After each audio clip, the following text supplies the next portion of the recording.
Welcome to the new Cyber Frontier, bringing you the latest news on the local Colorado economy and initiatives that focus on the development of cybersecurity economics. You don't have to be a computer or cybersecurity expert to get plugged in.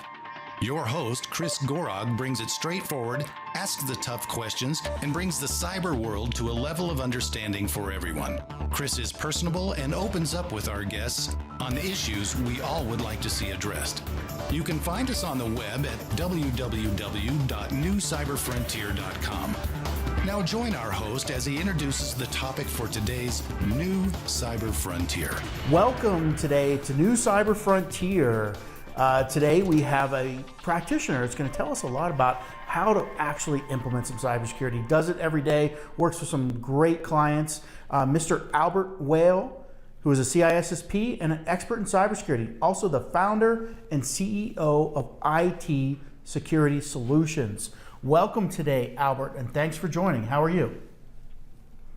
I'm doing great, Chris. Thank you very much for having me on the show.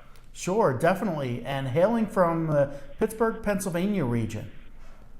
Definitely love there. Yeah. I grew up there, and we were talking about that a little bit before the show. Yes, I think we're from the same neck of the woods in western Pennsylvania. It's Steeler country, right? I think so. Is that the team up there? So I think it's Steeler Nation, isn't it? Something around there. So doing pretty good this year, huh? You follow them pretty close? No, I don't. I have 6 kids, so I have other activities that take up my time. But yeah, I do. I do like seeing them win. You know, the Steel Curtain and Terry Bradshaw were my favorite teams. But Ben's doing pretty good, and this new running back we have that replaced the guy that just didn't want to sign his franchise tag, they're doing pretty good. Yeah, I see that, and I haven't followed them that close this year either. And, you know, the last couple of years it's kind of migrated away from football, but I think it's because it takes so much time, and I'm just pretty busy. That sounds like yourself. You're the same way. Absolutely. Yeah. There's always something new that you have to learn, or some new trick that the bad guys are employing that we want to mitigate in our solutions for our clients. Yep, definitely. So tell me, you know, we got a little bit about where you're from and everything, and tell me about your background. How did you get into cybersecurity? Our young professionals always want to know, you know, how'd you get started? What was your interest? Are they the same as mine? Am I like this guy? Talk to me about that. You know, that's a really good question, and it happened on 9/11. Of all dates and times, I was watching the news in the morning and chatting with Netscape Instant Messenger, I think it was called AIM at the time, with a friend at Border Protection down in D.C., and we saw the planes hit. And, you know, that's when I put a line in the sand and said, I need to do more for cybersecurity in this country, because if they're able to do this over here, then they're already in our networks. Having 6 kids, I felt that it was important that I focus on cybersecurity, using my talent and experience as an electrical engineer, as a developer, as a networker. I was called shortly thereafter by the Pittsburgh FBI and asked them to assist in researching the September 17th watch list. And I consequently started the Pittsburgh FBI InfraGard Member Alliance, now the InfraGard Member Alliance. And the rest is history from there. Interesting. So 9/11. Wow, and you had a background in IT before that, or it sounded like developing? What was your background prior to that? Yeah, my background was in IT. I'm a U.S. Navy veteran. I crushed 4 discs in my back and then service, and couldn't do a blue-collar job, so I skipped over and went back to college and got my bachelor's degree in electrical engineering, and started building systems and computers, and then started doing consulting work, actually doing application development, network design, and building the first ISP in western Pennsylvania running on Linux for telephone companies. Interesting. And we have more in common even yet. Still, I was both myself and my co-host, Abe Thompson, are prior Navy veterans. So also definitely know where you're going with that. grew up there in Pennsylvania, went off to the Navy. What years did you serve in the Navy? 77 to 79. Okay, that was a little bit before me. But let's take a break real quick, hear from our sponsors. We'll be right back to talk to Albert Whale. We'll be right back with the rest of today's show right after these brief messages from our sponsors. Cyber Resilience Institute helps build strong cyber communities designed to prevent members from attack. Like building a neighborhood watch, it takes coordination and a sharing community to protect our identities and valuables in the virtual world. Typically, we hear that organizations know they need to do something to protect their cyber assets, but don't know where to begin. Let Cyber Resilience Institute help your community create an action plan. Cyber Resilience Institute will build your community or business marketplace so that it is designed to support a collective cyber defense. Contact them for more information at cyberresilienceinstitute.org. All right, welcome back to New Cyber Frontier. We're talking today with Albert Whale, who is a Pittsburgh, Pennsylvania native. We were just making the connections between our background and having such similar experiences. You said you were an electrical engineer. I am a computer engineer in my undergraduate, at least. But definitely great experience and background. You come from the military and the Navy, especially. I know that experience. But Albert, tell me what it is you do now for cybersecurity, and a little bit, maybe just a little intro to your company. We'll get more into it later, but what you do with your company, what kind of clients and things like that. Well, what I'm doing now is trying to keep organizations safe from the hackers, and that involves a variety of talents and skills. Anything from doing penetration testing and security assessments or audits on, how are they meeting compliance goals, all the way through helping software developers understand what the security controls are that they need to employ in their new software products to make them resistant from hacking. So there's a wide variety of experience levels that we employ to ensure that organizations remain secure, or in identifying how the hackers got in, doing forensic analysis after a breach to identify why did they get in the first place. Mm-hmm. So I'd imagine you have a lot of clients you work with, and we always look for, it's always interesting to know some highlights about what you're finding. To help people listening that are just in the industry or even not that are in the cybersecurity industry and want to get some advice on what to look for in their company that they can do themselves at first and then reach out to a professional later. But what types of things are you finding as the primary concerns that you're seeing and running across the most? Yeah, probably the job number one is examining what's going on in your network. Mm-hmm. If you don't know what activities are normal, then the hackers are going to be easy to hide inside your network without your being able to understand that they're already there. Mm-hmm. So the number one job is examining the logs on the servers and consolidating all the log information to a centralized point so that environment can be utilized to create sort of like a security operations center so that you can identify activities which you consider normal and then research more on activities that are not normal. Mm-hmm. So, does that help? Yeah, if I'm running my company and it's the first time I thought about this, should I just start going to my servers and pulling up logs? How would I go about maybe doing this or starting to do this?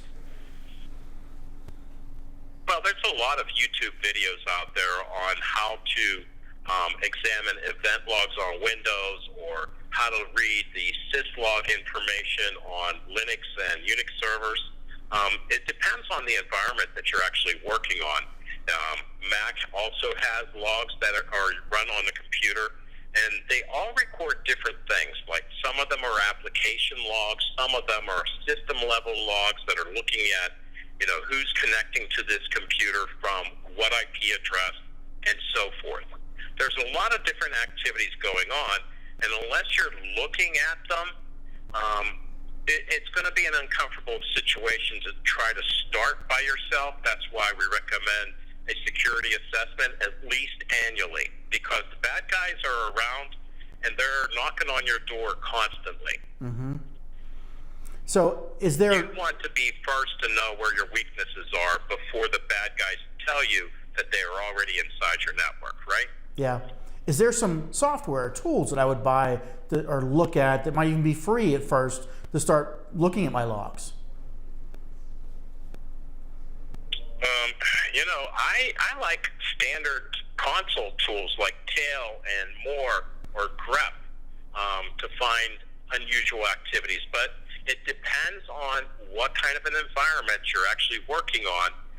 There are some tools by third-party vendors that will do things like that. Splunk is one of them. They also require a high level of understanding of what are the log files before you can actually utilize the information inside of them. So it's not for the faint of heart, so to speak, mm-hmm. but if you have a deep technical base, it should be easy for you to get into the environment and understand more about what's going on. Okay, so this is something where we're either going to hire a technical person or outsource this to a company that knows what they're doing. Absolutely.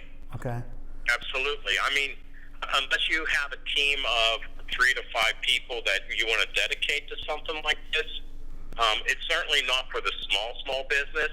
It might be for the larger businesses that have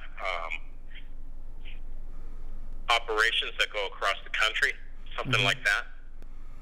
Okay. So what do you see yourself working with the most, small, mid-sized, large businesses? Well, we've done a lot of different scale systems. We get called quite frequently on small to mid-sized problems, and those problems are usually after a breach. And we're finding out that if we can get in front of the breach, it costs about 10 times less to use our services than it does to try to fix things after the hackers have already been in the network. And the big benefit there is we don't have to try to chase down data to get it back, okay? Mm-hmm. Because once the genie's out of the bottle, it's hard to get them back in the bottle.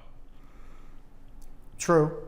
Okay, so looking at it ahead of time, planning, what other kind of things do you recommend or do you see as you said log files? I think we talked about it before, about a couple more that you say are the biggest offenders. What are some other areas that are kind of those big offenders? I would highly recommend that you encrypt your data, both on your computers in your office or your laptops. It does take some additional resource power, but if you plan on that when you purchase the equipment, you can get hardware devices that will encrypt the data. And that would then require that the bad guys actually have physical access to your computers in addition to having the drives themselves. There are some memory tricks that are being used nowadays that they can get inside your computer while you're running it. And that's another reason for being vigilant and examining your logs, because you don't want them to compromise your computer and circumvent the encryption technology that you have. But by encrypting data, you make it another step harder for them to gain access to the information. And if you're watching what's going on in your network, then you have a better understanding of who's there and what's going on. So if you're mindful about activities inside your network and you're able to monitor who's doing what inside your network and when it's occurring, for instance, at 2 o'clock in the morning, should there be a whole lot of traffic going on your network? Can you easily tell that? With our network monitoring tool that we have, it's called HitSafe, we can identify traffic going on 24 hours a day and record this information so that we can go back and review it or block specific countries from having access inside your environment. That's an easy way to determine whether or not you have an active breach, or if potentially, your cell phone that you brought into the office has also had a breach, because where's the virus scanner or firewall on your cell phone? Okay, so And the problem is those devices are persistently connected. They're never shut off, are they? that's true most of the time, huh? Exactly. Well, my kids burn up chargers every day saying, Dad, can I have a new phone charger? And I say, well, you got a job. Go buy one. Definitely. You know, after you give them chargers for 5 years, I think that's enough, don't you? Yeah. Well, let's take a break real quick and hear from our sponsors. We'll be right back. We'll be right back with the rest of today's show right after these brief messages from our sponsors. Cyber Resilience Institute helps build strong cyber communities designed to prevent members from attack. Like building a neighborhood watch, it takes coordination and a sharing community to protect our identities and valuables in the virtual world. Typically, we hear that organizations know they need to do something to protect their cyber assets, but don't know where to begin. Let Cyber Resilience Institute help your community create an action plan. Cyber Resilience Institute will build your community or business marketplace so that it is designed to support a collective cyber defense. Contact them for more information at cyberresilienceinstitute.org. Welcome back to New Cyber Frontier. We're here broadcasting from the Secure Set Academy studio in Colorado Springs, Colorado. And we have on with us Albert Whale, who is the founder and CEO of IT Security Solutions. And he was going through some of the things that they see the most in their consulting services and bringing in kind of operational network security. And what are the low-hanging fruit? What are the things that we'd start looking at first? We talked about one, security assessments, and then looking at logs, knowing what's going on in your different systems.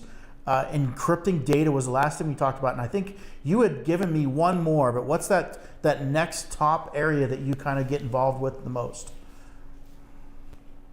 Yeah, it kind of goes hand in hand with the security assessment deal, and that's making sure that your Active Directory server is locked down, because, you know, the unique methodology that these hackers employ is being able to get access to the directory server with authentication from a single user, and then pivoting from that single user to an administrator state.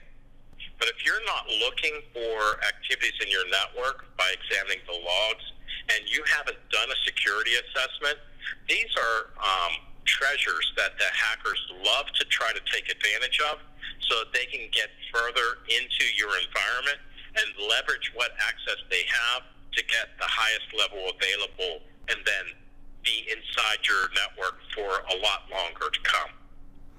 Okay, so if you are your Active Directory, somebody's already in, you said you deal a lot with kind of the forensics after an attack. How do you find it out? What's the next steps? If somebody thinks they have an attack or they haven't done an assessment in a while, what's step one? Well, you know, I use some proprietary methodologies to go into Windows boxes and examine some of the logs that most people aren't taking a look at. And I'd rather not go into it here because it gives too many details to the bad guys. But I'll be happy to talk to people offline in order to help them understand what's going on. Okay, so is there a tool that you recommend, maybe something free that somebody could get and evaluate if there's a problem in their Active Directory? There are plenty of tools, but the problem is the tools are only as good as the people that designed them. So, you know, it's the old buyer beware. Make sure that you're working with trained professionals, and let them tell you what they found initially, and then you can query them about things that you're concerned about, such as your Active Directory server and whether or not it can be exploited. Okay. If anything else you recommend to, you know, somebody starting to look at it, or even somebody that has had a data breach, what's the process you recommend to your clients after they've had a data breach? Well, what I like to do is start to look at what's going on inside the network. I look at the actual traffic, and we use our new tool called ItSafe to monitor activities going on through the network directly, and we can see what kind of communications are being used, where they're going to, and whether or not these protocols and communication connections are really necessary. In some situations, I've noticed that the network time protocol for a company in Pittsburgh was communicating to the country of Japan. And if you're looking for a network time protocol in Pittsburgh, I would think that there's plenty of universities and the atomic clock here in the United States that might be a better choice for NTP. So that's an activity that looks like malicious content could be being filtered out, as well as DNS. Where are your DNS queries coming from? Where are they going to? And how many are coming all at the same time? A recent exploit was just identified this past week, which allowed attackers to zip up a plethora of domains and get more information from your DNS servers, and then hide the data and get it out to them directly. Okay, so there's a lot of different activities going on, and one tool is not going to do this. Okay, so explain DNS. When we use acronyms, I like to have the people explain what that means and what it is to a kind of a layperson. DNS is called the Domain Name System. Basically, it's a way to identify the computer's number, the IP address that's associated with accessing that computer with an actual name. For instance, everybody knows Google.com, but not too many people know the DNS address 8.8.8.8, which is associated with Google.com. So Google's gone out and, along with a couple other organizations, and the initials are escaping me at this time, but there are a group of root master servers around the globe which identify the names that are registered and the actual IP addresses and how to get to those domains. So there's hierarchical domains for the .coms, the .edus, the .govs, and then one for each of those countries.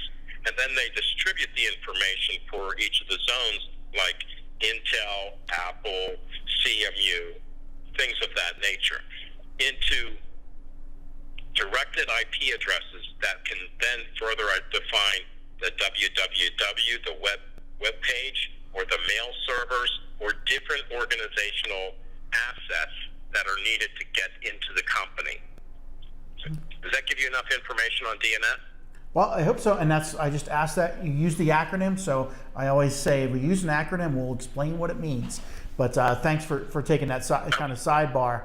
Yeah, no problem. Yeah, you had said you do a lot of work for like law firms and firm type organizations. I have had quite a few lawyers that listen to the show that have let me know that they do. Tell them what you see and what you would recommend for those type of institutions or law firms, type of things that you see as their most common problems you run into. So the most common problem is they need to do an annual assessment by an outside certified third party. Going on and assuming that the IT department knows exactly what they're doing is going to be asking for trouble. The IT people are very well capable of handling configuring systems and maintaining the configurations and things of that nature, but they're not experienced in what cybersecurity is and how to eliminate access for attackers through the tools that they're managing, and maybe not even configuring the environment correctly. And that's why an outside assessment is essential in order to get things done. And then I would go one step further. Once you have an assessment done, mix it up with a couple different providers, because you're going to get a different perspective about the security on your environment when you talk to different people. So by employing these, expenses, so to speak, for a security assessment on an annual basis, you're actually generating revenue, because the cost of a breach by the Ponemon Institute and IBM studies shows that a lot of businesses are closing their doors after having a $7.8 million data breach assessed to them because they didn't do cybersecurity the right way. Those are business closing events. And if you can keep the doors open and afford to pay cybersecurity professionals on an annual basis to help you do that, then I highly recommend that that's the methodology you should be employing.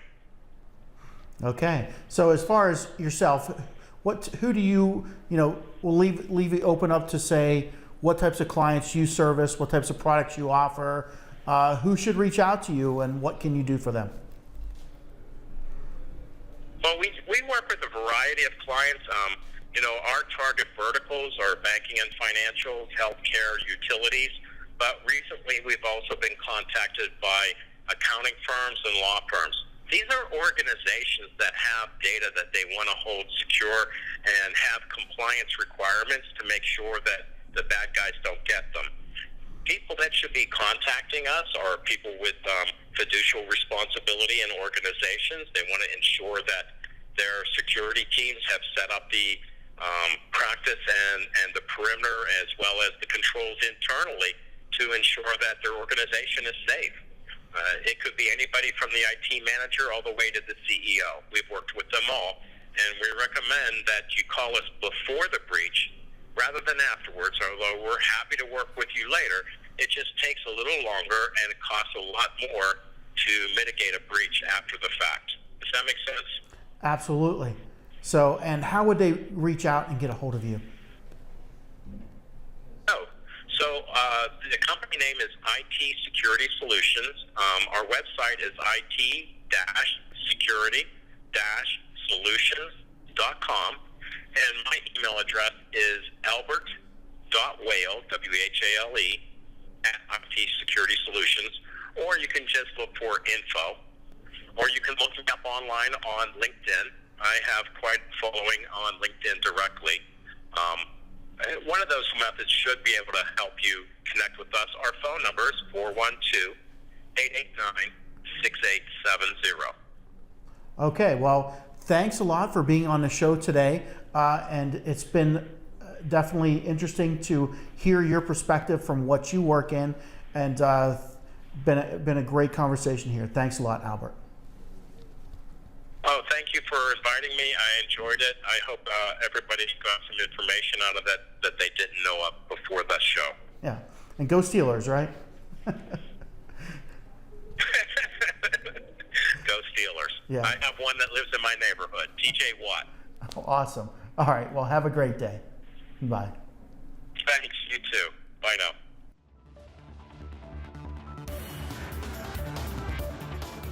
The views or opinions expressed during this podcast are not those of Colorado Technical University.